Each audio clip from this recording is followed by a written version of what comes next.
शहर के बाहरी हिस्से में एक पुरानी झुग्गी बस्ती थी, जहाँ हर रोज सूरज की पहली किरण धूल और मेहनत के साथ जन्म लेती थी। वहीं रहती थी मीरा, एक साधारण औरत जिसकी जिंदगी किसी पुरानी कहानी की तरह थी, जहाँ सुख, दुख, आंसू और उम्मीद सब एक साथ चलते थे। मीरा का बचपन गरीबी में बीता। पिता रिक्शा चलाते थे और माँ लोगों के घरों में बर्तन मांजती थी। उसने छोटी उम्र से ही समझ लिया था कि औरत का जीवन फूलों से नहीं, कांटों से बुना होता है। पढ़ाई अधूरी रह गई क्योंकि 14 साल की उम्र में ही उसकी शादी कर दी गई, उस आदमी से जो शराबी था, गुस्सैल था। मगर मीरा ने उसे भी अपना भगवान मान लिया। उसने सोचा था प्यार से सब ठीक हो जाएगा, पर किस्मत को जैसे उसकी परीक्षा ही लेनी थी। शादी के कुछ महीने बाद पति ने रोज की मारपीट शुरू कर दी। कभी पैसे के लिए, कभी खाना देर से परोसने पर। पड़ोसी दीवारों के पार से उसकी चीखें सुनते, मगर कोई कुछ नहीं कहता। मीरा हर रात भगवान से प्रार्थना करती, हे नाथ, मेरे पति को सुधारने की बुद्धि देना। एक दिन जब वो 9 महीने की गर्भवती थी, तो पति ने नशे में उसे धक्का दे दिया और वो जमीन पर गिरी।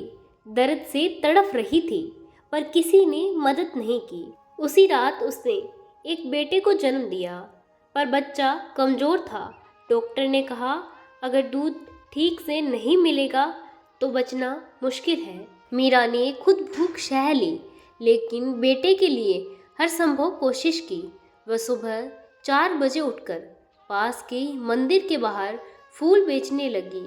फिर दोपहर में झाड़ू पोंछे का काम करती और रात को बेटे को सीने से लगाकर लोरियां गाती।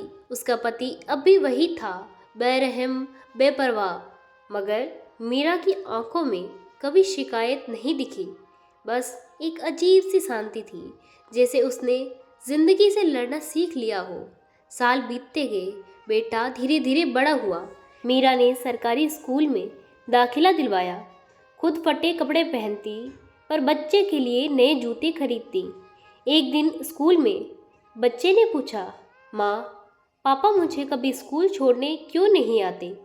मीरा ने मुस्कुराकर कहा, बेटा, वो बहुत काम करते हैं ताकि तू बड़ा आदमी बने।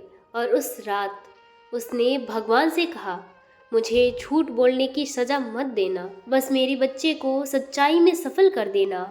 फिर एक दिन तूफान आया। पति ने घर से सब कुछ बेच दिया और कहीं चला गया।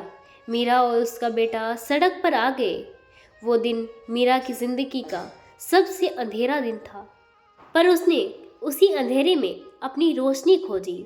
उसने पास के स्कूल में चपरासी का काम किया, झाड़ू लगाई, टॉयलेट साफ किए, लेकिन बेटे की पढ़ाई नहीं रुकने दी।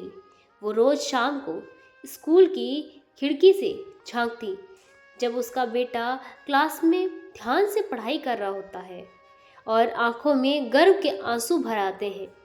कई बार उसने खाना नहीं मिलता, पर वो कहती है, मुझे भूख नहीं, मुझे तो मेरे बेटे की मुस्कान चाहिए। सालों के संघर्ष के बाद उसका बेटा रवि इंजीनियर बना।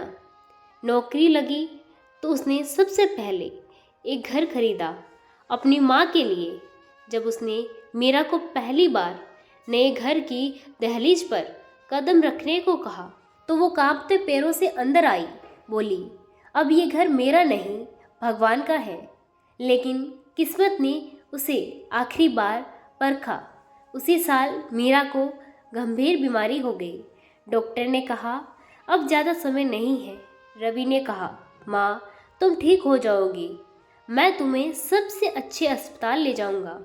पर मीरा ने मुस्कुराकर उसका हाथ थाम लिया, बोली, बेटा, अब मैं थक गई हूँ, बस इतना वादा कर कि किसी को रुलाना मत, किसी का दिल मत तोड़ना। मेरा जीवन सफल है क्योंकि तू मुस्कुरा रहा है। अगले ही दिन सुबह मीरा ने हमेशा के लिए आंखें बंद कर ली। चेहरे पर वही मुस्कान थी जो जिंदगी भर नहीं छोड़ी थी, शांत, संतुष्ट और ममता से भरी। रवि ने उसकी चूड़ियाँ, पुरानी साड़ी और भगवान की मूर्ति अपने कमरे में रख ली। हर सुबह वो माँ की तस्वीर के सामने दीपक जलाता और कहता, माँ, तूने सिखाया कि गरीबी से नहीं, हिम्मत की कमी से इंसान हारता है। अब वो जब भी किसी के संघर्ष में फंसता है, उसे अपनी माँ की आवाज़ सुनाई देती है, डर मत बेटा, तू मीरा का बेटा है। गांव वाले कहते हैं, मीरा सिर्फ एक औरत नहीं थी, वो तो ममता का दूसरा नाम थी, जिसने आंसुओं को ताकत बनाया और दर्द को पूजा। उसके जीवन की कहानी सुनकर हर औरत सोचती है, शायद मीरा मरी नहीं है, वो हर माँ में जिंदा है जो अपने बच्चे के लिए दुनिया से लड़ती है मगर शिकायत नहीं करती।